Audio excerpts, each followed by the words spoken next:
ხო? უკრაინა, მოლდოვა, ძალიან ბევრი კითხვის ნიშანი არის ესტონეთი, ძალიან ბევრი კითხვის ნიშანი არის ამასთან დაკავშირებით. სწორედ ის ურთიერთობა ამერიკის შეერთებულ შტატებთან, რომელიც ჩვენ ქვეყანას გააჩნდა წლების განმავლობაში და უკვე იმედი გვაქვს ძალიან მალე გადავა ურთიერთობით ახალ ფაზაში, არის ჩემთვის ძალიან სწორი მესიჯი, გზავნილი რუსეთის მიმართ, რომ მან კარგად გაიგოს, რომ მას საქართველოსთან ასეთი პოლიტიკა, კერძოდ მეზობელი ქვეყნების დაჩაგურის პოლიტიკა არ გაუვა. ეს არ არის ბუშის ადმინისტრაციის ტერმინი, ეს გახლავთ ის ტერმინი, რომელიც გამოიყენა სწორედ ბარაკ ობამამ, როდესაც მან ისაუბრა რუსეთთან მომავალ ურთიერთობებზე. ასე რომ მინდა დარწმუნებით განვაცხადო, რომ მე პირადად აი ამ შეთანხმებას და ხელშეკრულებას სტრატეგიული ურთიერთობის შესახებ სწორედ ვუყურებ ისე, როგორც პასუხს იმ ძალიან დიდ გეოპოლიტიკურ, ასე ვთქვათ, გამოწვევაზე რუსეთის მხრიდან, რომელიც რუსეთმა ესროლა მთელ დასავლეთს, მთელ დემოკრატიულ საზოგადოებას. მადლობა. გასაგებია, დარბაზს მოусმინეთ რამდენიმე მოსაზრება ან შეკითხვა. ცოტა ახლოს რომ იტანოთ. Например, более просто тенденция достаточно უსწრაფდება არასოდეს დოკუმენტების დეტალებს, რომელიც ეს დაფორმებს, სხვადასხვა ქვეყნებს მაგალითად შეგვიძლია გავიხსენოთ იგივე სარკოზის შუამავლობით მისეული შეთანხმება, რომელიც პირადად ჩვენ ჟურნალისტებს არ ქონდა საშუალება კარგი ხნის მანძილზე გაგვეგო თუ რა ეწერა ამ დოკუმენტში. თუმცა დეტალები იყო ჩვენთვის კარგი ხნის განმავლობაში უცნობი. ბატონ დავით, რატო ასაიდუმლოებს ხელისუფლება იგივე ამერიკას და საქართველოს შორის შეთანხმების დეტალებს, იგივე რატომ არ გვაქვს საშუალება გავიგოთ თუ რა შეესაბამება საქართველოს მხარემ ამერიკას, რა პირობები წაუყენა. სხვა შევაგროვოთ შეკითხვა მოხდება, ერთი მექნება კაპიტან ჩიორასთან.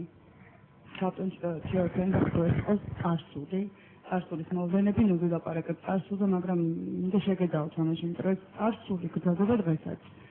დღეს ჩვენ ომი წავაგეთ, მაგრამ დღესდღეობით ჩვენს ტერიტორიაზე ისევ არიან რუსები, არ გვაჩვენა არასაპირებენ და პირიქით ხდება რაღაც ძალების კიდე მობილიზება. და დღითი დღე მე მგონი უფრო და უფრო რაღაც უარეს ინფორმაციას იღებს. მე მინდა კითხოთ, რომ თუ წარსულს ანალიზს არ გავაკეთებთ ახლა, იმ წარსულს როგორც მომიწოდეთ, მაგრამ ამაში რაღაც არაფერი მართალი არ ჩანს. თან თქვენ როგორც თქვით, გინდა თქვათ, რომ რაღაც სოციალური ფონი როგორ გამოკეთდება, იქნება მოგვაწოდოთ ეს ინფორმაცია, ამის ხათმასული და ძალიან მადლობელი ვიქნებით, თუ რამეს ასიკეთო გავიგებ თქვენგან. მეორე კითხვა მექნება ბატონ დავითთან. ბატონ დავითთან, ორი დავითია ჩვენ. ბატონ დავით რაბიშოვთან მექნება შეკითხვა რა. ის რაც მე მგონი მე და თქვენ მაინც ამაზე არ ვიტყვით, რომ დღევანდელი ხელისუფლება არის ციხში. აი დემოკრატიულ თვალსაზრისით თქვენ როგორ ფიქრობთ, აი რა პროცესები შეიძლება მოხდეს, რომ რაღაცით წინ გავიდეთ. გასაგებია. მადლობა. ქართიაში შევეხება. რაც საქართველოს და ამერიკის შორის უნდა გაფრინდეს. ეს ხო არ არის ერთ-ერთი რო კიდე პოლიგონი გახდება საქართველოს. ან ეგეთი, ან მეორე, ამ ქართიას ის ძალა არ ექნება. და რუსეთი კიდე გადმოდგავს ნაბიჯს საქართველოსკენ და ამერიკას მას არ ამოიწევს. გასაგებია, ალბათონი ეს გადაიწყვეტი. საინფორმაციო სააგენტო პირველი გაზრდობსა და პირველ რიგში როგორც სამ ქვეყნის რიგით მოქალაქემ გავიფიქსიროთ ჩემი პოზიტიური განწყობა საქართველოსა და ამერიკის შეერთებულ შტატებს შორის ორმხრივი ხელშეკრულების გაფორმებასთან დაკავშირებით, თუმცა ვფიქრობ, რომ ისევე როგორც თითოეული ქართველს ეს ხელშეკრულება ასევე ხელისუფლების წარმომადგენლებსაც უდიდეს პასუხისმგებლობას აკისრებს და რაც შეეხება ჩემს შეკითხვას. რომ არ გამოვიდნენ ნამდვილად არასოდეს ამ ხელისუფლების კარგან ცუდან საერთოდ დამცველად, მაგრამ მე ვფიქრობ, რომ გაცილებით მარტივია დღეს იყო ოპონენტი ამ ხელისუფლების, ვიდრე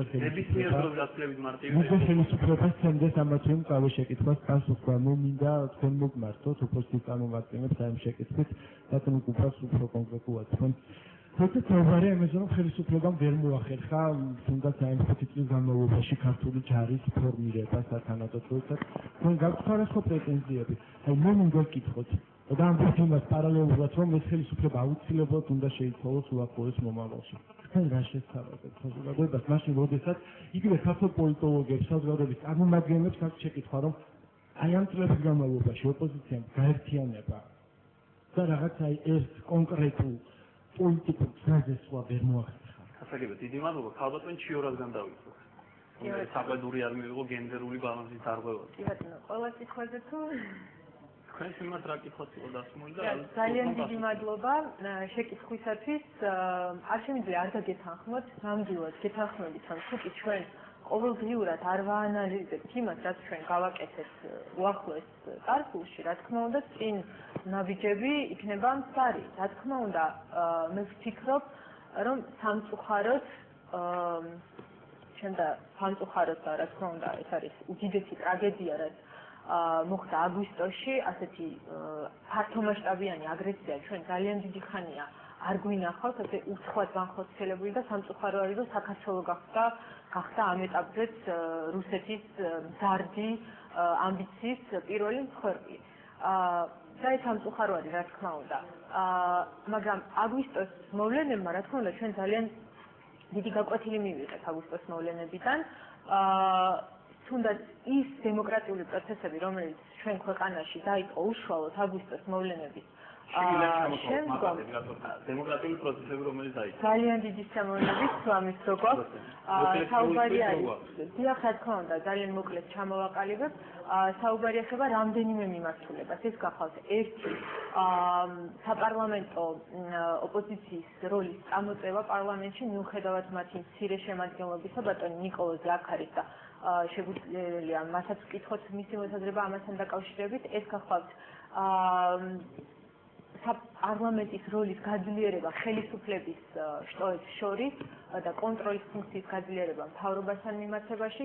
ეს გახავთ დაგეგმილი და უკვე კანონად ქცეული ინსტიტუტი, რომელიც შემოვა ჩვენს ქვეყანაში 2009 წლიდან და ხელს შეუწყობს სასამართლო ხელისუფლებისადმი დობის ამაღლებას.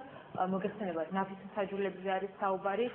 ეს გახავთ მოსამართლის თანამდებობრივი საქმიანობის ვადის გაზრდა და უვადო თანამდებობის შემოღება მოსამართლებისთვის. ეს გახავთ ის ცვლილებები, რომელიც განხორციელდა ძალიან ბევრ საკანონმდებლო აქტში და ითვალისწინებს საზოგადოებრივ მაუწყებელთან დაკავშირებით ოპოზიციის მონაწილეობის გაზრდას ერთის მხრივ ეროვნული კომუნიკაციების კომისიის ფუნქციონირებაში და საქმიანობაში, ასევე ოპოზიციის მონაწილეობის გაზრდას, მაგალითად ნდობის ჯგუფის შემადგენლობაში. ეს გახავთ სწორედ ის ორგანო, რომელიც ახლა ჩვენ ძალიან ბევრი ვისაუბრებთ სამხედრო სფეროზე და სწორედ ის ორგანო არის, რომელმაც კონტროლი უნდა გაუწიოს სამხედრო სფეროში არსებული სახელმწიფო სახსრების ხარჯვას და სწორედ ოპოზიცია არის ამ ჯგუფის შემადგენელი ნაწილი. მაგრამ მთავარი, რასაც მე განსაკუთრებით გამოვყოფდი აი ამ დემოკრატიულ ტალღაში, ეს იყო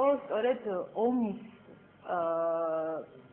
შედეგების საგამოძიებო კომისიის შექმნა, რომელიც დაკომპლექტებული იყო ძირითადად ოპოზიციის შემადგენლობით, რომლის თავმჯდომარე გახდა სწორედ ოპოზიციის წარმომადგენელი და რომელმაც ალბათ ძალიან ბევრი დამეთანხმება თუ ჩვენი კოლეგები არა, რომლებიც აქ არიან წარმოადგენლნი, რომ ამ კომისიის დასკვნა ეთახოთ ძალიან ღირებული შენატანი არამარტო ფაქტების დადგენაში რა მოხდა რეალურად აგვისტოში, არამედ ჩვენი ქვეყნის დემოკრატიის განვითარებაში. როდესაც ასეთი მიუკერძოებელი, დამოუკიდებელი და უპრეცედენტო ფუნქციების მქონე საგამოძიებო კომისია შედგა ქვეყანაში. დიდი კითხვასაც რომ პასუხი გავცე და შემდეგ აუცილებლად მოგვიწევს კითხვა იყო და პასუხს გავცე მაინც რომელიც იყო დაკავშირებული იმასთან, რაც აკეთებს ქვეყანა სწორედ იმ ეკონომიკური და სოციალური პრობლემების დასაძლევად, მაქსიმალურად მოკლედ შევეცდებით პასუხოთ. ეს არის სწორედ ის 18-თვიანი გეგმა ხელისუფლებისა, რომელიც ითვალისწინებს პირველ რიგში იმ ზიანის ანაზღაურებას, რომელიც ჩვენ ომის შედეგად მოგვადგა და გულისხმობს ინფრასტრუქტურის აღდგენას, გულისხმობს იძულებით გადაეძილებულ პირთა დახმარებას აი ამ ზამთრის პირობებში და მეორე გახავთ უკვე ქვეყნის ეკონომიკური განვითარების ხელშეწყობა. ეს არის მეტი ლიბერალიზაცია ეკონომიკური თვალსაზრისით, გადასახადების შემცირება უკვე 25%-დან 20%-ად